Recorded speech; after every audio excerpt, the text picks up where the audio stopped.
What's up, everybody? We're back with another episode of Freedom Side Chats, and you know how we do it here. Because God is the greatest power, we shall never be defeated. I am really excited about this conversation that we're going to have today. This is the final show that we're talking about leadership, and I've been waiting on this one, sitting on this guest for a while. And busy man, but we really wanted to get him in. I'm just excited. So much knowledge, so much wisdom. You definitely need to follow him, get involved with whatever he's doing. A lot of great things coming from him.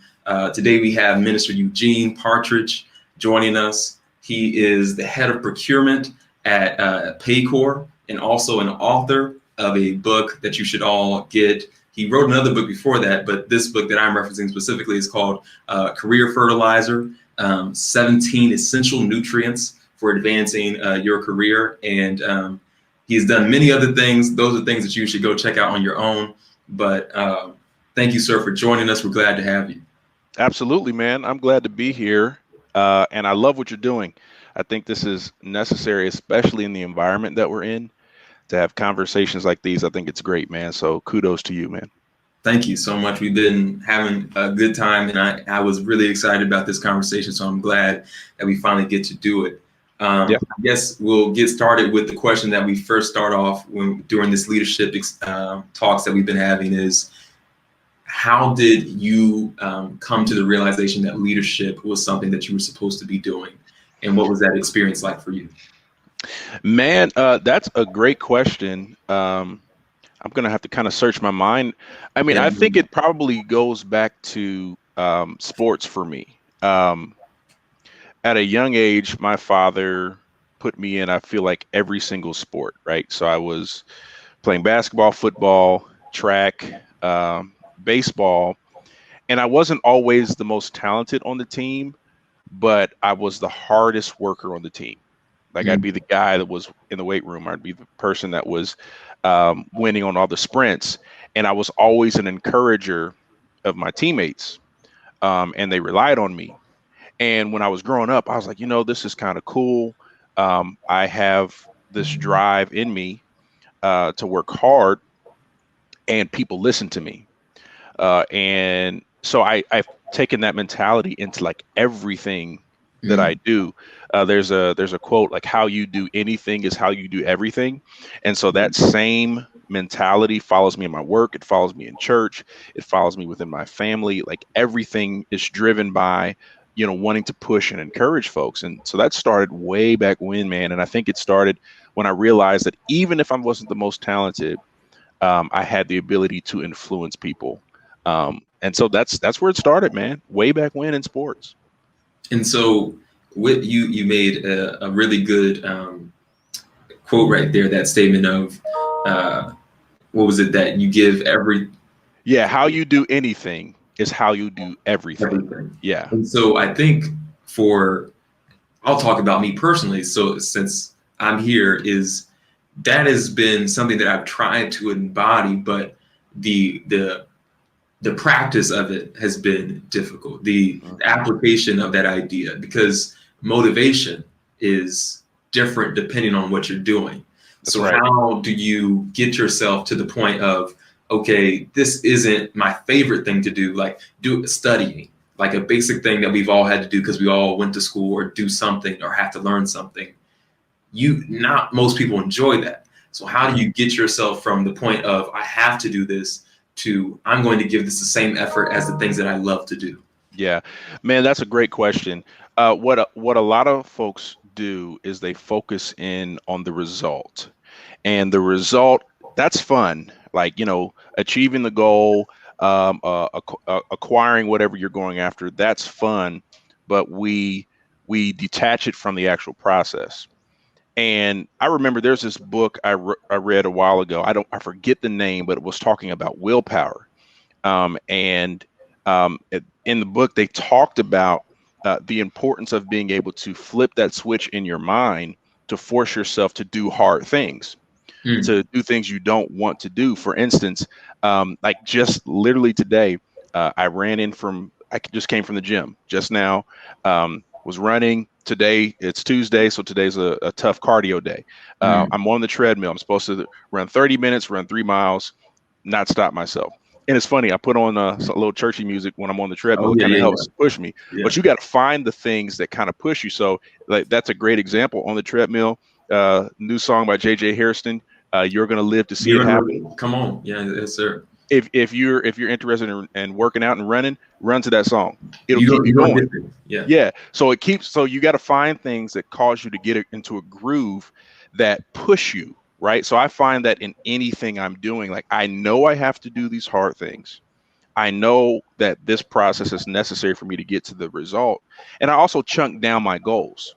So if there's Mhm. something I'm going after, for instance, the book that I wrote, Career Fertilizer, I wrote that in at the end of 2018, I believe. Yeah, going into 2019. The goal was to get that book written in 4 months. So what I did was I said I want this to be a 200-page book, and I had 17 principles.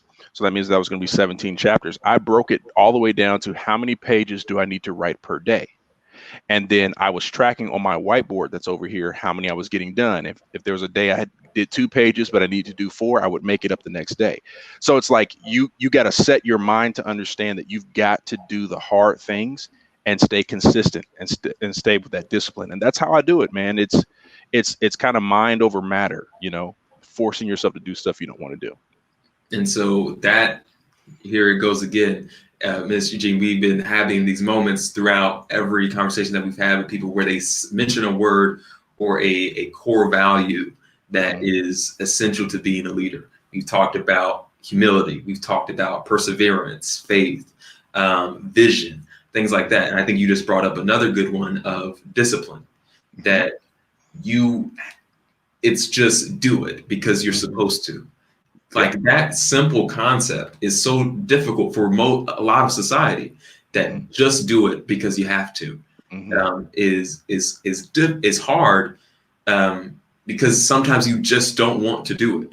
Like circumstances change, context changes. You could be having the worst day, and that task or that thing is still there. Mhm. And Yeah. so, and what's even crazier is that when that thing is something that you actually like to do, but Mhm. now the context of doing that thing is changed. So like, I enjoy physical activity. I enjoy getting a workout in, like you just described. But Mhm. sometimes the day has been long. Yeah. So now the discipline has to kick in of like, I do not feel like it, but I need to do it. You know what helps me is that um, I know that the majority of people will not do the hard thing. And I like to be the individual that says, well, if they're not going to do it, I'm going to do it. Because I also recognize that the people that succeed on the highest level are the ones that do the things that everybody else doesn't want to do. Mhm. And so because I realize that is, I know everyone doesn't necessarily have that in their mindset, but that's kind of what drives me is I know that the top people that I follow or that I'm inspired by, they were doing those things that were difficult. They were doing the disciplined action. And so since they were doing it and that's how they produced their result, then I've got to do it too. So that's kind of my driver of discipline. Yeah, I think that is a good idea, to look to those who inspire you, and then to say to yourself, find that thing, that chip on your shoulder that you can put, like they won't do it, so I'll do it. Absolutely. I think the thing that my chip is always been, what if, what if you took the chance? So this, like this show, Freedom Hmm. Side, this was a what if moment for me. This was a, what if you just asked Bishop Daniel if you can do this show? Hmm. What the worst they can say is no. Absolutely. And so it was but if I had not done this, I wouldn't have had these conversations. I wouldn't have been able to make these connections. This experience that I get to have in doing this show would have never occurred. So I Hmm. think that's an important thing for um, young leaders to understand when they're getting into this mode of learning how to become a leader. Yeah. Discipline and understanding that, try, like give it a chance. If those are, man, if you keep that same mentality, I'm telling you, those are two questions. There's two questions I ask all the time. It's what if and how can I? Those questions drive everything, like my curiosity about success and whatnot. And then I took a strength finders test a while ago to kind of figure out what my top 5 strengths are. And my top strength is being futuristic. So Mm. I'm always looking to the future to see what is possible in the future. And that's kind of how I lead in everything as well. Like, what is possible? What if we did this? What if we did that? And that is that curiosity. That's really what drives your discipline, is like, man, what if I did stick to this for 6 months? If I just put myself in this position and I stuck to this for 6 months, what could my life look like? And a lot of folks don't ask themselves those questions every day to push their discipline, man. So I'm glad that you're even thinking that way right now. That's going to drive you, trust me. I it has gotten me to this point. The being able to, so just for those who don't know, I am in my fourth year of school at the University of Cincinnati, getting 2 degrees. I'm in my last semester. Wow. Just applied to grad school and got accepted into my number one school in 2 weeks. You know, Wow. but it's all about, like, there was a point where I had, this is just being honestly truthful. I had failed a class and had to do a grade replacement. Mm. And I had to look at myself when I'm sitting taking this class for the second time. I'm like, no, this is Mm-hmm. this is not it. This is not this if this continues, this track will not lead to the success that I want in my life. This track is working at a grocery store Mm-hmm. where I'm trying to run a company, like do big things. And so it had to be like, okay, what if I just gave every class everything I had? Like, just what if I just did it for the 4 months or the 3.5 months that it takes for each semester, and then go to the wall, no holds barred, give it everything you got. And then this past semester, we're in the middle of a pandemic, Mm-hmm. and I got a 4.0. So I love it. it becomes, when you say to yourself, what if I gave it what I had, Mm-hmm. you produce those results. You know what I found, man? I forgot who said this quote, but when you're at the point of wanting to quit, you've only done 40%, Mm. right? Like, so if you're working in school, or you're working out, or you're doing whatever, and you feel like you're about to quit, or you feel like you're about to fail, you've only given 40% of effort. And when you are actually able to ask yourself that question, what if, and put forth ridiculous effort and stick to it, you'll produce the 4.0 like you did. I love the fact that you said that, because a lot of folks don't know this, but I was not the greatest student in undergrad. Now, granted, I had a lot that happened. I gave my father a kidney when I was 20, and he passed while I was still in college. And so I had a lot of grief while I was dealing with that. But Absolutely. even before then, my grades were not the greatest. In fact, and this is going to help somebody, I graduated from Bowling Green with a 2.34 GPA. Wow.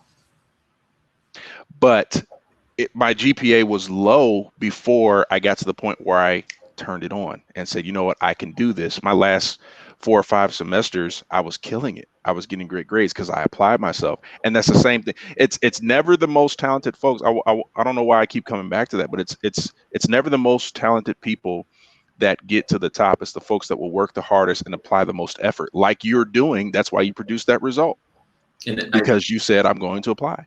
I think we get caught up a little bit, and all of this applies to the spiritual realm as well. That the effort that you put in, because you have standards in the Bible that faith is nothing without works. Like, we understand that, and so you sometimes we get caught up in, like, our celebrity culture of, Right. you have athletes who are great. You have these amazing people who are just geniuses. You have Elon Musk. You have these people who are just exceptional in their own right. And I heard Stephen A. Smith. Has a great quote. He's like, you can't be LeBron James, but you can be me. Mm. And he is he is the face of ESPN, Mm-hmm. basically, at this point. But he started at a small HBCU in the Carolinas, and had no money to his name, and then built himself into who we know today, if you watch sports like that. Yeah. But it was if we can detach ourselves from that idea of, like, being the exceptional people, and realize that there are literal superhero, like, people who became superheroes through hard work, just walking around you. Yeah. I mean, once you realize that you are enough, you don't try to Mm. be anyone else, right? As a man thinketh in his heart, so is So he. So whatever you think you are, or whoever you think you are, you can become. And I just, when you see all those famous people that are doing all that stuff, yeah, draw inspiration or learn from their story, but apply that to yourself to create who God wanted you to be. And then there's no competition. Like I that's one of the things that really helps me is that I don't have time to compete against anyone else because I'm too busy competing with myself, trying to figure out the best person I can be, right? Because there's so much in us, there's so much untapped potential in each one of us that if we would, allow ourselves to become who we're supposed to be, we could be the icon, we could be the person that folks are looking up to, but sometimes we don't even think we have that ability in ourselves. So I love that Stephen A is saying that. Like, no, you can't be LeBron, but you could be you. That's awesome. I love it. yeah, and I think this is kind of going into our next conversation is that you kind of have set yourself up as a leader to, we've been talking about what do you have to have in yourself? What are the intrinsic value that you have to have? Mhm. So now as a leader, the whole point of a leader is that you have people following you. So you are the head of procurement at Paycor and you lead in other facets as well. Um, how have you been able to translate what you have intrinsically outwardly to encourage and inspire those who follow you? Yeah, I just believe that, especially those of us uh, that grew up in the church, we have the truth, we're saved. Um, I believe that we are supposed to take our light with us everywhere we go. Even in the book, I talked about how you need to bring your light to work, right? So every day when I'm working, I try to find a way to encourage someone or make someone laugh or make them feel good about themselves because of the fact that all ministry, all leadership does not have to be taking somebody straight to the Word of God. Sometimes it's a smile, sometimes it's a nice conversation that you're having with folks, and that's just been my leadership prowess. That's the way I approach it is like in anything, even when I'm negotiating with large vendors, um, tough conversations, I'm approaching them from a calm perspective. I'm bringing peace to the conversation.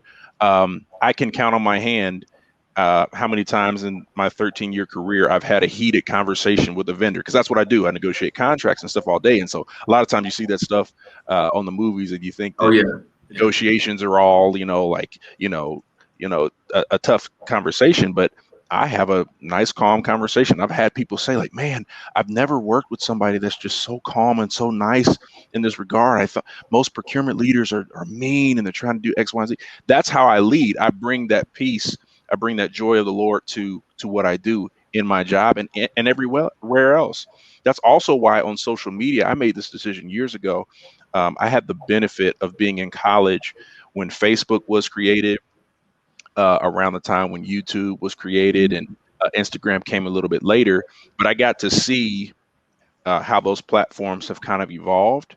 And I made a decision way back then that whatever I do on social media, I was going to use it in a positive light because there's so much negativity in the world. Why should I add to that? Why can't I use my platform to say something inspirational, to say something to make people think?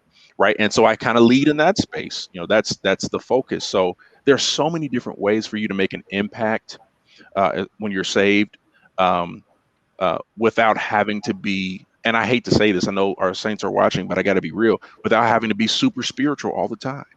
There Mm. is a way to really touch lives and lead without having to do that. And so that's just kind of how I approach it from a calm perspective, bringing that peace, bringing that light in everything that I do. And I think that is one of the best ways to do it in our current culture. I think we've all seen that our culture moves further and further away Mhm. from the spiritual aspect that maybe it once was. But I Yep. think, or at least what it projected to be. Um, I think now it requires us to be more strategic about how you spread the gospel. That Mhm. I think for me personally, especially when I'm leading, it is more of a be an example of be a different person, so that Absolutely. in high school for me it was like people understood like that is a church kid without me having to say that I was the church kid. That's right. They picked up on that there were mannerisms, that there were things, that there was a way that you carry yourself that is distinctly different Hmm. from the way other people carry themselves. Yeah. And this goes into leadership, whether you're leading the church, whether you're leading the corporate world, make yourself distinct. Hmm. You have the gift of being a follower of Christ, of having the truth, of having that greater is he that is in you than he that is in the world. You have that power within you. That is a benefit in Hmm. corporate society. That is you. One of the most important things, as I'm sure you can attest to, is that separating yourself, making yourself distinct, an Hmm. individual who brings something unique to the table, is Hmm. essential to your growth in anything that you do, really, in your Absolutely. advancement. So bringing that with you is an essential piece of your growth. Sister Carol Wade said something to me many years ago. She's been both a professional and spiritual mentor for many years for me now. She said, be the change you want to see. And I've actually taken that into the way that I manage. Okay, be the manager you want to see, right? Be the person you want to see. Like you talked about leading by example. We take that phrase too lightly, Mm, right? Like if you really want to see people, if you okay, I'll put it this way. If you're really a leader, that means that people follow you, right? So if you absolutely. want to see those people that follow you do something different, you have got to exemplify that. Mm, So that my team at my job, they already know that I'm going to come into every meeting, we're going to laugh, I'm going to be inspirational. I don't want to hear the negativity. So because of that, they're bringing that type of attitude to the conversation. So you set the tone if you're a true leader. Now, I'll also say that the best way to lead is not through power, it's not through coercion, it's through influence. And mm, so my focus has always been on influence. How can I be persuasive? How can I influence you to do what I want you to do without forcing you to do what I want to do? Because it's so much better to lead through, positive inspiration than having to come down on people. Right. absolutely. And so I've taken that. She said that to me many years ago, be the change you want to see. So I apply that and everything. Okay, well, if I want you guys to do X, Y, and Z, let me do it because it's going to make you feel bad if you don't do it, if you see me doing it. Hmm. Right. And that's hard to do sometimes because you don't always want to, be the chipper individual, or you don't always want to be the person that's doing the right thing, and that's just Absolutely. being real. But if you want to lead, if you want to influence people, if you want folks to follow you, that's what you have to do. And can you make a distinction here between what our culture calls influencers and what we're talking about in terms of influencers? Man, we need another chat for that, man. I have an opinion about Yes, all sir. this stuff that I see, and I talk about it too. But everyone's calling themselves an influencer. Everyone's calling themselves that. There's a difference. Um, just because you have a bunch of followers on social media, that doesn't mean you're an influencer. That could just mean that you have solved or the case of trying to get folks to pay attention to your page. You may put out some good pictures and filters and all that kind of stuff, but you're not really making an impact. Influencers are persuasive individuals, and I'll just say this from this perspective: there is positive and negative influence, right? Mm, I hate to say this, but one of the best people to ever learn influence from, and you guys are going to be like, "What is he talking about?" Is Hitler. He was one of the mm, most influential people ever, but he did it in a negative way. But he learned absolutely. how to influence people's minds. Once you learn how to move people psychologically, that's when you really have influence. They'll learn from you. They'll see the things you say. They'll follow you. They'll want to hear what you have to say when you have real influence. So I don't even want to talk about the social Yeah, yeah, media yeah. influencers that we see today, but that's a totally different topic right And, there. and Hitler can bring out a lot of emotions, but that is just the truth of the matter. That is just how influence works. That you may not like what it influenced people to do, but political leaders are the greatest influencers the world has ever seen. That's right.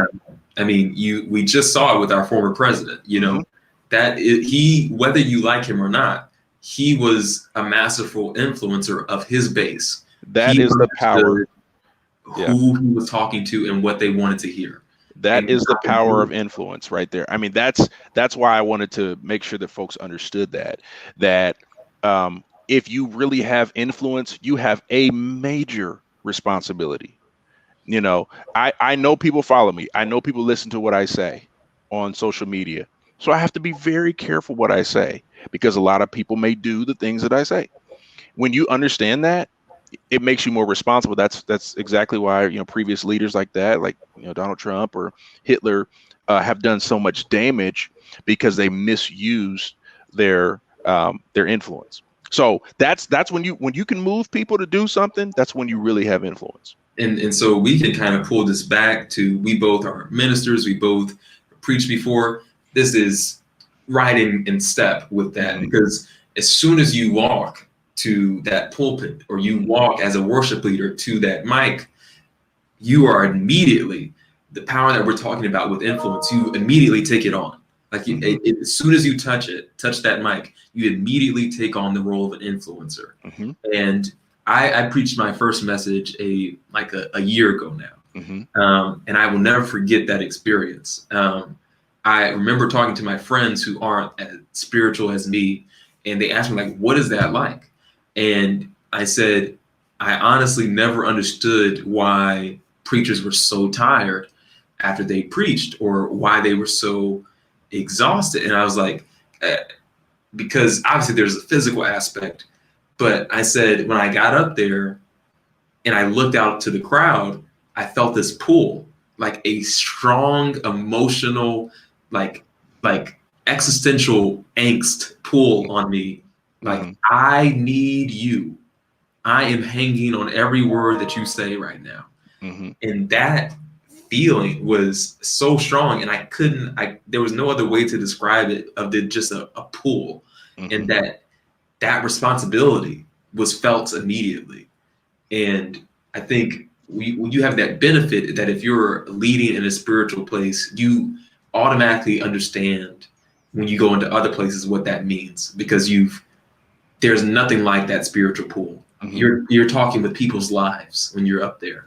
So that's why ministry is dangerous. That's why it can be good and bad. And that's why I've always taken it so seriously. Like, when people ask me to preach, if I don't feel like I'm in the right place to do so, I won't, because I don't know who told me this, but, you know, when you take that mic, when you praise worship leader, when you're a preacher or whatnot, you are a projector. So you're going to project onto the people whatever you've got on the inside of you. And that's why you got to be right. That's why what you're saying has to be right, because you're exactly right. There is a magnetic pull. That's why that's why there's a call and response, especially in our Reformation, when your folks are up there preaching. That's why I really pray for a lot of pastors and preachers that are going through this pandemic, because a lot of them are they're not making it, because they don't have that interaction that they normally have. I've seen, you know, preachers and pastors that I know that have gotten out of the ministry because they don't have that, and because they're not able to really minister without that. Now those are individuals that necessarily probably shouldn't have been doing it, but at the same time, that is such a huge responsibility, because when people come to church on Sunday or Wednesday or whatever day of the week, there is something that they need. They want to hear. You are the conduit.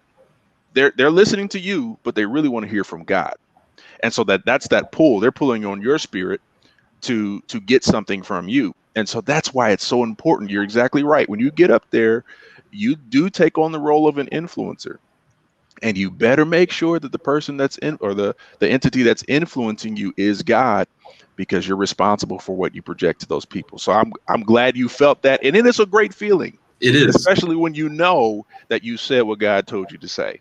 Absolutely. And I haven't been preaching that long, since around 2014. But I know when I've said what God wanted me to say, and I also know when I've dotted in some stuff that I wanted to say. And so you got to be careful, like, okay, Lord, did I do that right?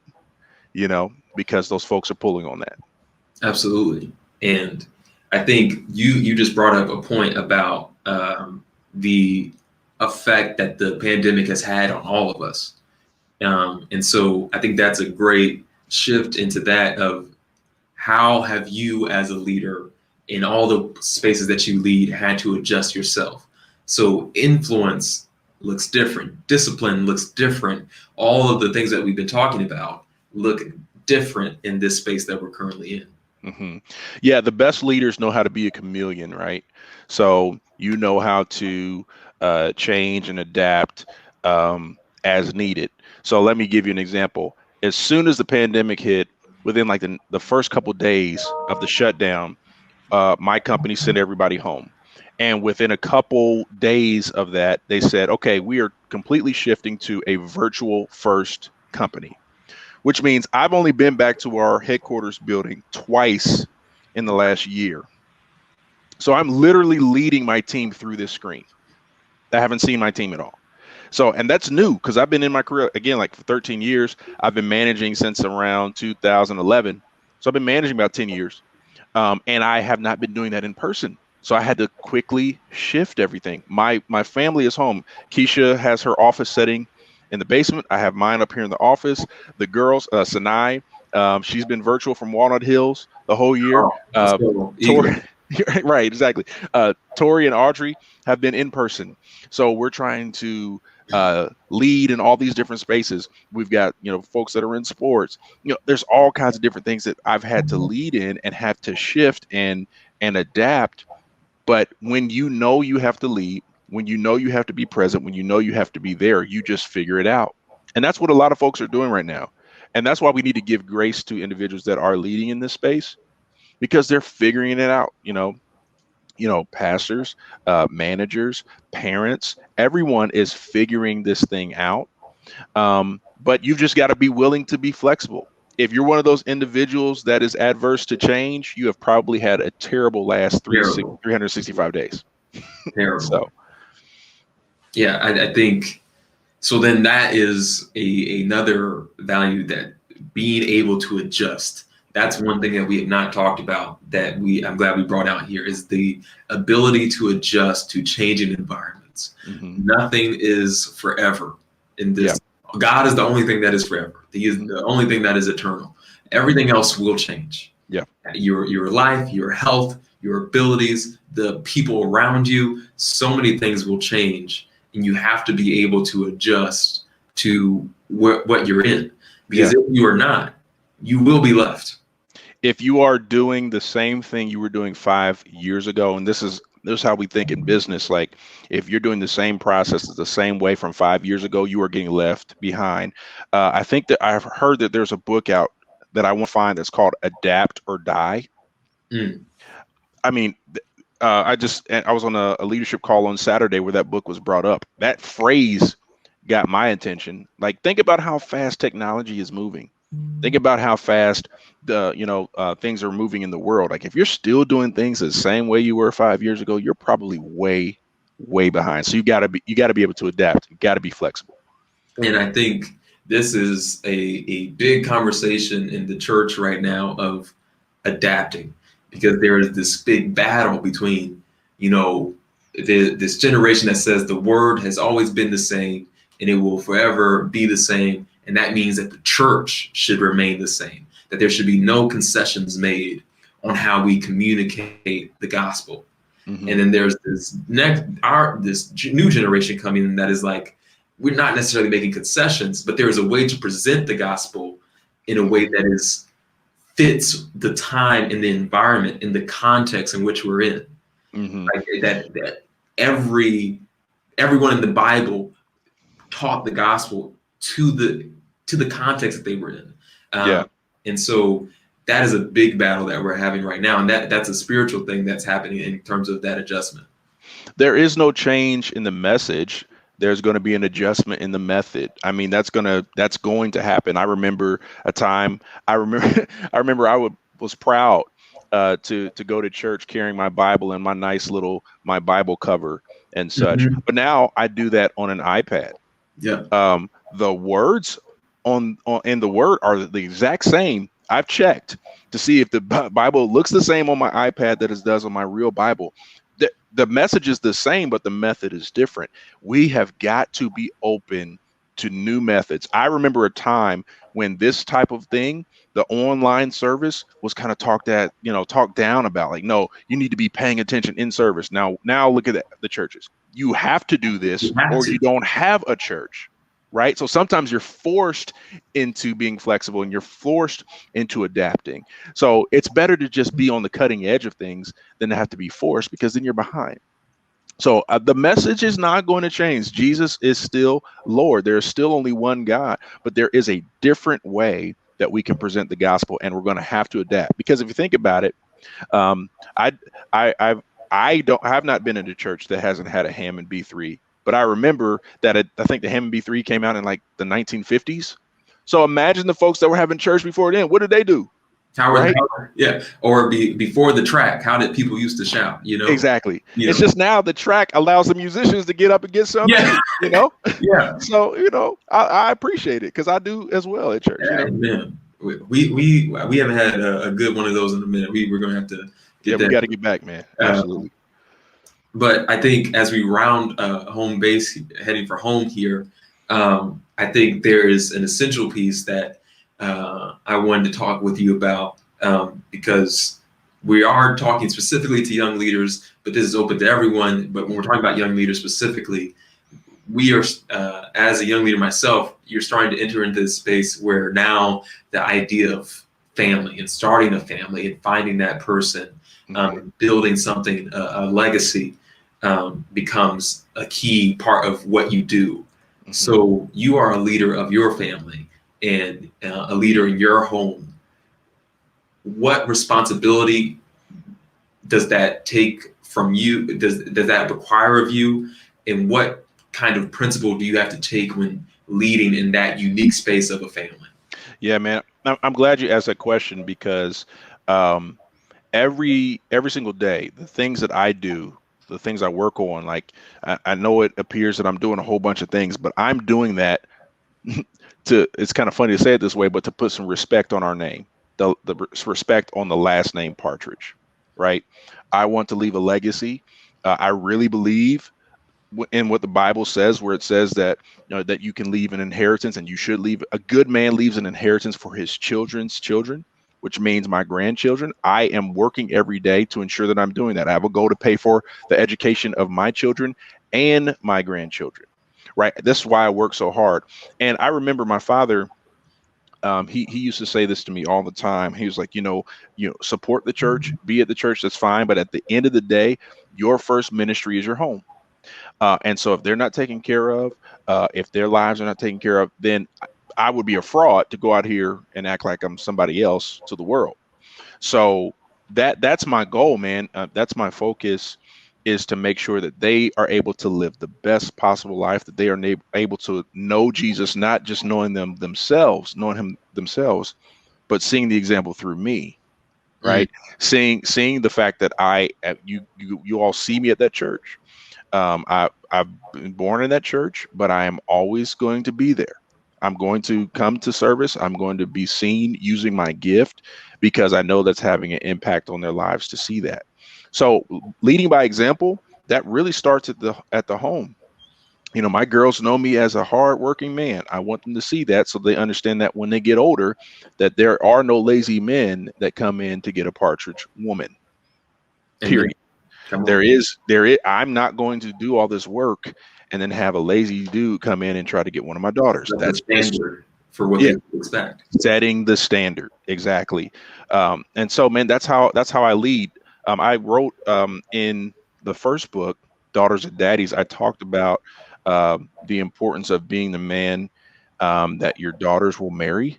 So Mm. I've got to exemplify that in all areas. And that's a lot of responsibility, because I am not perfect. I have many areas where I need God to continue to help me. But that's my goal, is to try to be the example of a guy that they will one day marry. So that's how I lead, man. And so I can see that connection. And like you said earlier about, if you want to influence your workers to do it, then you do the job first. That's right. And that idea of setting the standard, like, this is how I want the work done. This is, so I see this new investment coming. I'm going to invest now so Right. that when the standard is set, I'm already there. Exactly. So there is that connection, and that continuity is making sense. And That's so right. there we go. That's the last thing, is that for you young leaders, and for you out there who are getting into that feeling that calling to leadership, as we close out here, we want to thank Minister Eugene for joining us and just being a boat full of wisdom. As usual, check him out on Instagram. He has a lot of he has something every day. I think that's his commitment that he made, that every day he would post something. So we really appreciate him coming and being with us. Thanks for having me. It was great. Absolutely. And so that is the last thing I want to communicate to you all, is continuity. All of this that we've talked about doesn't matter if you aren't consistent with it. We talked about discipline. We talked about humility. We've talked about hard work. We talked about faith. We talked about vision and all these things. But you can't just be that in your spiritual life. You can't just be that when you're preaching. You have to be that in your home. You have to be that at your job. You have to be that in school. Making a consistent line of wherever you go, people tell the same story about you, that your reputation goes wherever you are, and people know that I know them from working at this job. I know that they'll do this, because if they take that same method and that same work ethic and all those things, and they're consistent with it, they'll be good at this too. So that is the final thing for you all to understand, is be consistent and keep that continuity in your life, that you are the same person everywhere you go, that we don't have to guess who you are. So you know how we do it here. I'm so glad that you all showed up. Leave comment, share this, get this conversation out there, let people know what we're doing here. We'll be starting a new series, and we'll be letting you all know about that soon. And we want to have Minister Partridge back soon as well, to have more conversations. But you know how we finish it here. Whose side are you on?